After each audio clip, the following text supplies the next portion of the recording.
નમસ્કાર દર્શક મિત્રો, હું છું વાહિદ મસદ્દી અને આપ નિહાળી રહ્યા છો ખામ ટીવી ભરૂચ ન્યૂઝ.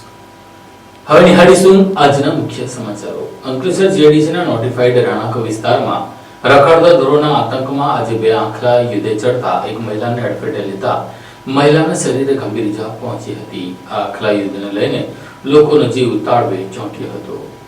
અંકલેશ્વર નોટિફાઈડના રહેણાંક વિસ્તારોમાં છેલ્લા કેટલાક સમયથી રખડતા ઢોરોનો ત્રાસ દિવસે ને દિવસે ગંભીર બનતો જઈ રહ્યો છે. જાહેર માર્ગો પર નિર્ભય રીતે ફરી રહેલા આંખલાઓ અને ગાયોના કારણે વાહન ચાલકો તેમજ રાહદારીઓ સતત જોખમ વચ્ચે પસાર થવા મજબૂર બન્યા છે. તાજેતરમાં બે આંખલાઓ વચ્ચે થયેલા જોરદાર યુદ્ધ દરમિયાન રસ્તા પરથી પસાર થઈ રહેલી એક મહિલા તેની ઝપેટમાં આવી જતા ગંભીર રીતે ઇજાગ્રસ્ત થતા ચકચાર મચી ગઈ હતી. અકસ્માતમાં મહિલાના બંને હાથમાં ગંભીર ઇજા પહોંચતા ફ્રેક્ચર થયું. આસપાસના લોકોએ તાત્કાલિક મહિલાને બચાવી સારવાર માટે હોસ્પિટલ ખસેડી હતી. આ ઘટનાના 2 દિવસ અગાઉ પણ આવો જ બનાવ બન્યો હોવાનું સામે આવ્યું છે. તે ઘટનાના સીસીટીવી ફૂટેજ સોશિયલ મીડિયામાં વાયરલ થયા હતા. સ્થાનિક રહેવાસીઓએ જણાવ્યું હતું કે રખડતા ઢોરોની સમસ્યા લાંબા સમયથી યથાવત છે. અનેક વખત રજૂઆતો કરવા છતાં અસરકારક કાર્યવાહી થતી ન હોવાથી હવે લોકોમાં રોષ ભય ફેલાયો છે. રહેવાસીઓએ તંત્રને તાત્કાલિક કાર્યવાહી કરવાની માંગ સાથે જણાવ્યું છે કે જાહેર માર્ગો પર રખડતા ઢોરોને પકડી સુરક્ષિત સ્થળે ખસેડવામાં આવે તેમજ આવી ઘટનાઓ ફરી ન બને તે માટે કાયમી અને અસરકારક આયોજન હાથ ધરવામાં આવે. સ્થાનિકોના મતે સમયસર યોગ્ય પગલાં નહીં ભરાય તો ભવિષ્યમાં વધુ ગંભીર અકસ્માતો સર્જાવાની શક્યતા નકારી શકાય તેમ નથી. અંકલેશ્વર પંથકમાં બે ખાડીઓમાંથી મગર દેખાતા લોકોમાં ભયનો માહોલ સર્જાયો છે. લોકો હવે વન વિભાગને જાણ કરી પાંજરું મૂકવાની માંગ કરી રહ્યા છે.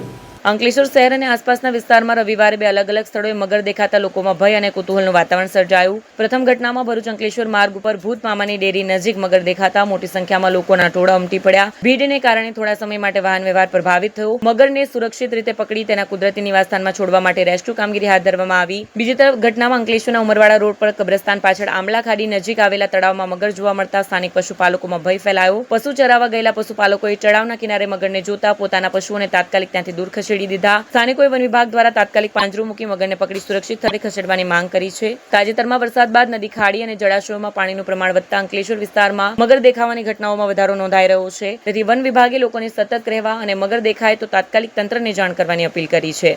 ભરૂચ એપીએમસીના માર્કેટમાં અસહ્ય ગંદકી, કચરાના ઢગલા અને ગટરના દુર્ગંધ મારતા પાણીને લઈને વેપારીઓમાં રોષ જોવા મળ્યો હતો. જેને લઈને આજે કોંગ્રેસના આગેવાનો અને નગરસેવકોએ આ ગંદકીને જો વહેલી તકે સાફ કરવામાં નહીં આવે તો જલદ આંદોલન કરવાની ચીમકી ઉચ્ચારી છે.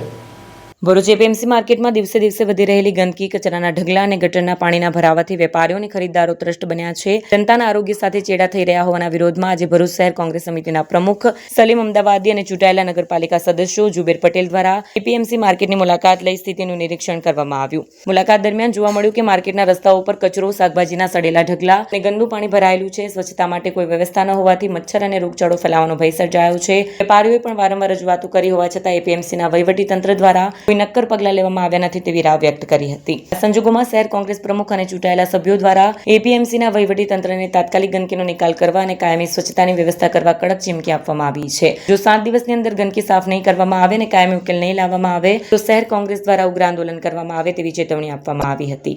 આજ રોજ ભરૂચ શહેર અને જિલ્લાની મોટામાં મોટી એપીએમસી માર્કેટની મુલાકાત આવેલા છે. કેટલા સમયથી વરસાદ પડ્યા પછી ભયંકર ગંધ અને ભયંકર ગંદકી આ વિસ્તારમાં છે. આ વિસ્તારમાં એપીએમસી ચેરમેનથી લઈને સભાસદો કે માર્કેટના લોકોની મુખ્ય જવાબદારી છે સાફ સફાઈની અને અંદરની ગંદકી ના થાય તેની. લાખો રૂપિયાની રોજની આવક છે અને એને સહી જગ્યાએ વાપરવાની જગ્યાએ ભ્રષ્ટાચાર તરફ જતા હોય એવું દેખાઈ રહેલું છે. વારંવાર દર વર્ષે ગંદકી થાય, વરસાદ પડે, ગંધાય. આ વિસ્તારના લોકો, આ વિસ્તારના પ્રતિનિધિ જ્યારે વાત ઉપાડે ત્યારે એ સાફ સફાઈ કરે છે. આપના માધ્યમથી આજે એપીએમસીના ચેરમેનને, સભાસદોને કે માર્કેટના વેપારીઓને પણ અમે કહીએ છીએ કે આવનાર સમયમાં તાકીદ અને સાફ સફાઈ નહીં થાય તો ભરૂચ શહેર કોંગ્રેસ સમિતિ, આ વિસ્તારના ચૂંટાયેલા પ્રતિનિધિ, આ વિસ્તારના લોકો, આગેવાનો માર્કેટને તાળાબંધી કરશે. વારંવાર આવી ચીમકી આપવી ના પડે તો તાકીદે સાફ સફાઈ કરે એવી અમે આશા રાખીએ છીએ ને આનો કાયમી નિકાલ કરે. રિસાયકલિંગ પ્લાન જે માર્કેટિંગની ગાઈડલાઇન મુજબ આપતો હોય તે કરે એવી અમે આશા રાખીએ છીએ. નહીં તો આવનારા સમયમાં અમારે આંદોલન કરી ને માર્કેટને તાળાબંધી ના કરવી પડે એવી અમે આ તકે ચીમકી આપીએ છીએ. આખા જિલ્લાની આ માર્કેટ કહેવાય એવી એપીએમસી માર્કેટમાં આજની આ હાલત ખૂબ ગંભીર છે. રોગચાળો વકળાવે એવી છે. લોકોને બીમાર પાડે એવી છે અને જીવલેણ રોગોનો મૂળ સ્ત્રોત હોય તો આ એપીએમસી માર્કેટ છે એવું કહેવું જરાય અતિશયોક્તિ નથી. આ વહીવટદારો અને ચેરમેન જો ટેક્સ કે જે કંઈ ઉઘરાણી કરતા હોય તો સફાઈ આપવી, સારું સ્વાસ્થ્ય જળવાઈ રહે આ વિસ્તારનું, એ માટે પગલાં લેવા પણ જરૂરી છે. પરંતુ એમણે આ પગલાં ન લઈને એક ગંભીર ગુનો આચર્યો છે. આના વિરુદ્ધ અમે ઉચ્ચ કક્ષાએ ફરિયાદ કરીશું અને અઠવાડિયામાં જો આનો નિકાલ નહીં આવે તો તાળાબંધી કરવાના છે, એ ચોક્કસ છે. આ પર્યાવરણીય નુકસાન છે, આ લોકોને પણ નુકસાન છે અને એની ગંભીરતાથી નોંધ લઈ તાત્કાલિક આ જે ગંદકી ફેલાવી રહ્યા છે એ ગંદકીને દૂર કરે, નાબૂદ કરે અને વ્યવસ્થિત જે સરકારની ગાઈડલાઈન છે એ મુજબ આ કચરાનો નિકાલ કરે, એમાં જ સૌની ભલાઈ છે. Thank you. જય હિન્દ, જય ભારત. ભરૂચ જિલ્લા કોંગ્રેસ સમિતિ દ્વારા ગઈકાલે નીટ પેપરના લીક મુદ્દે વિરોધ પ્રદર્શન 5 ગતિ ખાતે યોજવામાં આવ્યું હતું. ભરૂચમાં નીટ પેપર લીક મુદ્દે કોંગ્રેસ દ્વારા વિરોધ પ્રદર્શન કરવામાં આવ્યું હતું. કેન્દ્રીય શિક્ષણ મંત્રી ધર્મેન્દ્ર પ્રધાને રાજીનામું આપતા સંતોષ વ્યક્ત કરવામાં આવ્યો. આ મુદ્દે વિપક્ષના નેતા રાહુલ ગાંધી દ્વારા સતત ઉઠાવવામાં આવેલા અવાજના પરિણામે સરકાર પર દબાણ વધ્યું છે. વિરોધ કાર્યક્રમ દરમિયાન નીટ પેપર લીક વિવાદના કારણે મૃત્યુ પામેલા વિદ્યાર્થીઓને 2 મિનિટનું મૌન પાડી શ્રદ્ધાંજલિ આપી. આ પ્રસંગે જિલ્લા કોંગ્રેસ પ્રમુખ રાજેન્દ્રસિંહ રાણા, શહેર કોંગ્રેસ પ્રમુખ સલીમ અમદાવાદી, કોંગ્રેસ પ્રવક્તા નાઝુ ફડવાલા સહિતના આગેવાનો અને કાર્યકરો ઉપસ્થિત રહ્યા. કોંગ્રેસના નેતાઓએ પરીક્ષા વ્યવસ્થામાં પારદર્શિતા જળવાઈ અને વિદ્યાર્થીઓને ન્યાય મળે તે માટે કેન્દ્ર સરકારની યોગ્ય કાર્યવાહી કરવાની માંગ કરી હતી. ધર્મેન્દ્ર પ્રધાનનું રાજીનામું આ દેશના યુવાધન, આ દેશની લોકશાહીની જીત છે. જ્યારે આ સરકાર આટલો વિલંબ કર્યો, જરા પહેલો નિર્ણય લીધો હોત તો આપણી બેન દીકરીઓ બચી ગઈ હોત, આ દેશનું યુવાધન બચી ગયું હોત. આ દેશના યુવાધનને એમના માટે લડવું પડ્યું તો પણ નિર્ણય ના લીધો. રાહુલ ગાંધીજીએ, અમારા નેતાએ સંસદમાં ચર્ચા માટે કીધું તો ચર્ચા ના કરી, ત્યારે પ્રાઇમ મિનિસ્ટરના દ્વાર પર એમને રોડ પર બેસવું પડ્યું સાંસદોએ. ત્યારે આ સરકાર ઝૂકી છે, આ દેશની યુવાધન પાસે ઝૂકી છે. જ્યારે જનતા અને યુવાનો એક થાય છે ત્યારે અહંકારી સરકારને ઝૂકવું પડે છે. એનો તાજો દાખલો છે આજે લોકશાહીની જીત થઈ છે, યુવા શક્તિની જીત થઈ છે, રાહુલ ગાંધીની માંગણીની જીત થઈ છે, કોંગ્રેસ પાર્ટીની માંગણી જીત થઈ છે. જ્યારે આ પ્રજાને દેશની જરૂર પડશે, કોંગ્રેસ હંમેશા રોડ પર એની સાથે રહેશે.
क्या आप अपनी ड्रीम जॉब सर्च कर रहे हैं? तो आपका वेट हुआ खत्म. हमारी कंपनी IICL में है कुछ amazing job openings. IICL are hiring PHP developer, data analytics, UI UX graphics designer, Node.js developer WordPress developer. from all over Gujarat. तो देर किस बात की, अप्लाई करें अभी और बने हमारी डायनामिक टीम का हिस्सा. विजिट करें हमारी वेबसाइट www.iiclindia.com/career या मेल करें अपना रेज्यूमे iiclindia06@gmail.com पर. हमारी टीम में आपको मिलेगा एक इनोवेटिव और क्रिएटिव एनवायरनमेंट ताकि आपकी स्किल्स हमेशा अपडेटेड रहे. Freshers can also apply. Contact now on 7041542766.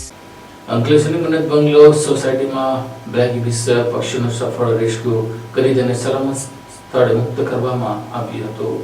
અંકલેશ્વરની મન્નત સોસાયટીમાં એક મકાનના ધાબા પર આવેલી ઊંડી કુંડીમાં છેલ્લા 2 દિવસથી ફસાયેલા બ્લેક ઇબિસ પક્ષીનું એનિમલ લવર્સ અને અંકલેશ્વર નગરપાલિકા ફાયર વિભાગની ટીમે સંયુક્ત પ્રયાસોથી સફળ રેસ્ક્યુ કરી તેને સુરક્ષિત રીતે કુદરતી વાતાવરણમાં મુક્ત કર્યું હતું. મન્નત સોસાયટીમાં એક મકાનના ધાબા પર આવેલી ઊંડી કુંડીમાં બ્લેક ઇબિસ પક્ષી ફસાઈ જતા તે બહાર નીકળી શકતું ન હતું. સ્થાનિક રહીશોએ અંગે એનિમલ લવર્સ ગ્રુપને જાણ કરતા ગ્રુપના કૌશિક પટેલ અને ફૈઝાન તાજભાઈ તાત્કાલિક સ્થળ પર પહોંચ્યા. પરિસ્થિતિને ધ્યાનમાં રાખી અંકલેશ્વર નગરપાલિકાના ફાયર વિભાગનો સંપર્ક કરવામાં આવ્યો અને ભારે જહેમત બાદ ઊંડી કુંડીમાંથી બ્લેક ઇબિસ પક્ષીને સલામત રીતે બહાર કાઢી તેનું સફળ રેસ્ક્યુ કર્યું. ત્યારબાદ પક્ષીને પ્રાથમિક સારવાર આપી સુરક્ષિત કુદરતી વાતાવરણમાં મુક્ત કરવામાં આવ્યું. હમણાં અંકલેશ્વર નગરપાલિકા ફાયર બ્રિગેડમાં જોબ કરું છું.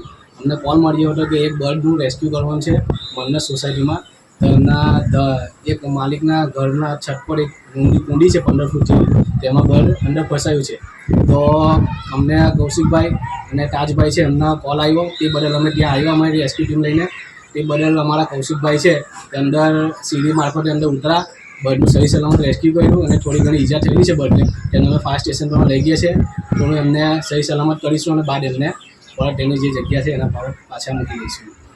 અંકલેશ્વર સહિત સમગ્ર જિલ્લામાં વરસાદે થોડો વિરામ લેતા લોકોને રાહત થઈ હતી.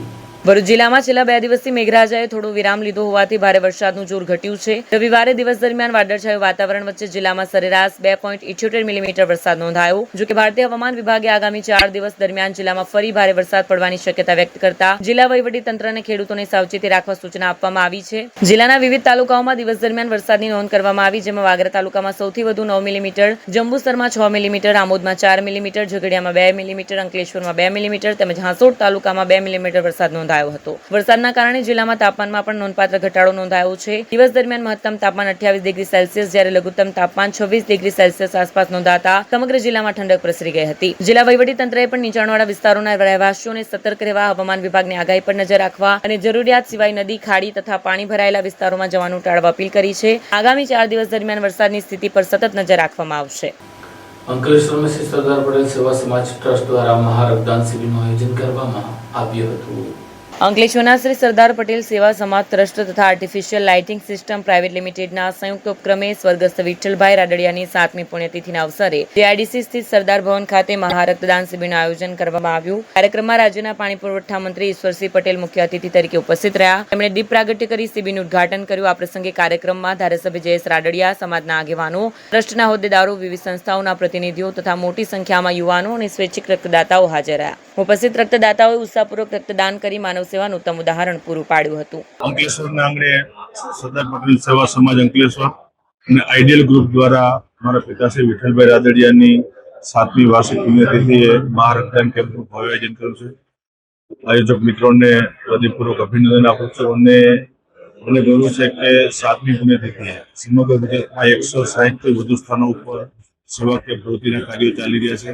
અંદાજે 12,000થી વધારે બોટલ રક્ત આ સેવાકીય પ્રવૃત્તિ દરમિયાન એકત્ર થવાનું છે અને આ કાર્યક્રમમાં સહભાગી થવા બદલ તમામ રક્તદાન દાતાઓનો પણ હૃદયપૂર્વક આભાર વ્યક્ત કરું છું. આજે સાથે મિત્રો અને રાજ્યના પાણી પુરવઠા મંત્રી ઈશ્વરભાઈ પટેલ પણ ખાસ ઉપસ્થિત રહ્યા હતા, એમનો પણ આભાર વ્યક્ત કરું છું. ફરીથી આ સેવાકીય કાર્યક્રમનું આયોજન કરવા બદલ પટેલ સમાજ અંકલેશ્વર અને આઈડિયલ ગ્રુપનો હૃદયપૂર્વક આભાર. શ્રી સરદાર પટેલ સેવા સમાજ ટ્રસ્ટ અને ideal lighting system private limited દ્વારા આજરોજ શ્રી ગૌલોકવાસી વિઠ્ઠલભાઈ રાદડિયાની 7મી વાર્ષિક પુણ્યતિથિ નિમિત્તે મેગા બ્લડ ડોનેશન કેમ્પનું આયોજન થયું. આ બ્લડ ડોનેશન કેમ્પની અંદર જીઆઈડીસીની અંદરથી સર્વે જનતાઓએ ખૂબ મોટી સંખ્યામાં બ્લડ ડોનેટ કરી અને ખૂબ સારો એવો પ્રતિસાદ આપ્યો છે. એ બદલ સર્વે જીઆઈડીસીના ઉદ્યોગકાર મિત્રો અને સર્વે જનતાનો ખૂબ આભાર માનીએ છીએ. રોડ સેફટીનો સંદેશ લઈને મોપેડ ઉપર સમગ્ર દેશની યાત્રાએ નીકળેલા બેંગ્લોરના દિવાંકર રેડ્ડી ભરૂચ આવી પહોંચતા તેનું ભવ્ય સ્વાગત કરવામાં આવ્યું હતું. રોડ સેફટી અંગે લોકોને જાગૃત કરવાના હેતુથી બેંગલુરુના દિવાકર રેડ્ડી છેલ્લા 3 વર્ષથી મોપેડ પર સમગ્ર દેશનો એકલ લોકલ પ્રવાસ કરી રહ્યા છે. 1 નવેમ્બર 2023થી શરૂ થયેલી તેમની ઓલ ઇન્ડિયા યાત્રા અંતર્ગત તેઓ અત્યાર સુધીમાં 1,24,000 કિલોમીટરથી વધુનું અંતર કાપી ચૂક્યા છે અને 998 દિવસની યાત્રા પૂર્ણ કરી છે. તેમનો મુખ્ય ઉદ્દેશ્ય લોકોને ટ્રાફિકના નિયમોનું પાલન કરવા, હેલ્મેટ પહેરવા અને સુરક્ષિત વાહન ચાલન અંગે જાગૃત કરવાનો છે. આ સંદેશ સાથે તેઓ દેશના વિવિધ રાજ્યો અને કેન્દ્રશાસિત પ્રદેશોમાં પ્રવાસ કરી રહ્યા છે. ભરૂચ પહોંચેલા દિવાકર રેડ્ડીનું સ્થાનિકોએ ઉષ્માભેર સ્વાગત કર્યું. આ પ્રસંગે તેમણે જણાવ્યું કે ગુજરાતના લોકો ખૂબ જ સેવાભાવી અને આવકાર આપનારા છે, જેના કારણે તેમની યાત્રા વધુ યાદગાર બની છે. દિવાકર રેડ્ડી આગામી સમયમાં 2 લાખ કિલોમીટરનો પ્રવાસ પૂર્ણ કરી વિશ્વ રેકોર્ડ નોંધવાનું લક્ષ્ય ધરાવે છે. करने के लिए और 1.5 साल लग जाएगा मेरा, और इसमें एक रोड सेफ्टी अवेयरनेस दे रहा हूँ. बहुत लोगों ना हमारा सेफ्टी के लिए कोई हेलमेट नहीं पहनता है, पुलिस को पकड़ते करके हेलमेट पहनता है. हमारा सेफ्टी के लिए हेलमेट पहनना बहुत ज़रूरी है. मैं हर दिन 1-2 एक्सीडेंट देखता रहता हूँ, इसलिए लोगों को इसका बारे में थोड़ा अवेयरनेस देने के लिए मैं एक रीडिंग कर रहा हूँ, और ये पूरा कंप्लीट करने के लिए और 1.5 साल लग जाएगा. ये बहुत लोग पूछ रहा था, ये छोटा गाड़ी लेके आप क्यों इतना लंबा सफ़र कर रहे हैं. लोगों का सोचता है दूर दूर जाने के लिए बड़ा बड़ा गाड़ी चाहिए, छोटा गाड़ी में नहीं कर सकते करके बहुत लोग सोचता है. इसमें गाड़ी का मैटर नहीं, कौन सा गाड़ी में कहाँ तक भी लेके जा सकते करके लोगों को दिखाने के लिए छोटा गाड़ी लेके मैं कर रहा हूँ. अच्छा. और बहुत लोग बोलता है कन्याकुमारी से कश्मीर गए तो बोलते हैं ऑल इंडिया हो गया. ऑल इंडिया मतलब ऐसा नहीं होता, पूरा कंप्लीट होने के बाद मैं ऑल इंडिया होते करके दिखाने के लिए कर रहा हूँ. अच्छा, अब तक आपने 22 राज्य स्टेट हाँ हाँ कंप्लीट किए, सही है. तो इसमें अच्छा राज्य आपको कौन सा लगा? मेरे को सबसे मेरा फेवरेट है उत्तराखंड का, उनका उधर मंदिर सभी मेरे को बहुत अच्छा लगा था. और सेवा करने लिए पूरा सबसे ज़्यादा इंडिया में गुजरात आता है. मैं अभी तीसरा बार आया गुजरात में, सबसे ज़्यादा सेवा करने के लिए गुजरात नंबर 1 में आता है. अच्छा, भरूच वासियों के लिए आप कुछ बोलना चाहते हैं? हाँ, एक्चुअली मैं रास्ते पे जा रहा था, और विपिन सर ने मेरे गाड़ी देख के रोक के बात करके फिर कहाँ जा रहे हैं. मैं एक्चुअली इधर यहाँ से नर्मदा परिक्रमा स्टार्ट करने गए थे एक 16 दिन का पहले. सर ने मेरे को बात करके पूरा, और विपिन सर और रमेश सर ने मेरे को पूरा गाइड करके कहाँ कहाँ जाना है, कहाँ कहाँ रुकना है, पूरा मेरे को गाइड कर दिया था. जाने के टाइम पे उनके घर पे मैं रुक के फिर खाना सभी खिला दिया. फिर अभी वापस आने के टाइम भी बुला दिया उनके घर पे. अभी मेरा आज का एंड हो गया नर्मदा परिक्रमा, फिर आज मैं भी सर का घर पे जा रहा हूँ. और मेरे को आज गंगू पे स्कूल पे बुला दिया, वेलकम कर दिया. बहुत बहुत धन्यवाद स्कूल के प्रिंसिपल के लिए, और विपिन सर का और रमेश सर का बहुत बहुत धन्यवाद. मेरे को ये पूरा गाइड करके मेरे को सपोर्ट करनी है. ભરૂચમાં રાષ્ટ્રીય ચૌહાણ મહાસંઘ ટ્રસ્ટ દ્વારા વિદ્યાર્થીઓનો સન્માન સમારંભ યોજાયો હતો. રાષ્ટ્રીય ચૌહાણ મહાસંઘ ટ્રસ્ટ દ્વારા ભરૂચ ખાતે સ્વજાતિ વિદ્યાર્થી સન્માન સમારોહનું ભવ્ય આયોજન કરવામાં આવ્યું. આંબેડકર હોલ ખાતે યોજાયેલા કાર્યક્રમમાં સમાજના આગેવાનો, મહેમાનો, વાલીઓ તથા મોટી સંખ્યામાં સમાજજનો ઉપસ્થિત રહ્યા હતા. કાર્યક્રમ દરમિયાન શિક્ષણ ક્ષેત્રે ઉત્કૃષ્ટ સિદ્ધિ મેળવનાર વિદ્યાર્થીઓને પ્રમાણપત્ર અને સન્માન ચિહ્ન અર્પણ કરી સન્માનિત કરવામાં આવ્યા. મહાનુભાવી વિદ્યાર્થીઓને અભિનંદન પાઠવી ઉચ્ચ શિક્ષણ, સ્પર્ધાત્મક પરીક્ષા અને સમાજ સેવા તરફ આગળ વધવા પ્રેરણાદાયી માર્ગદર્શન આપ્યું. આ પ્રસંગે રાષ્ટ્રીય ચૌહાણ મહાસંઘ ટ્રસ્ટના હોદ્દેદારો અને સભ્યોએ શિક્ષણના મહત્વ પર ભાર મૂકતા સમાજમાં પ્રતિભાશાળી વિદ્યાર્થીઓને સતત પ્રોત્સાહન આપવાની પ્રતિબદ્ધતા વ્યક્ત કરી હતી. આ સાથે હમ ટીવી ભરૂચના સમાચાર પૂર્ણ થાય છે. આવતીકાલે ફરી મળીશું, ત્યાં સુધી રજા આપશો. નમસ્કાર.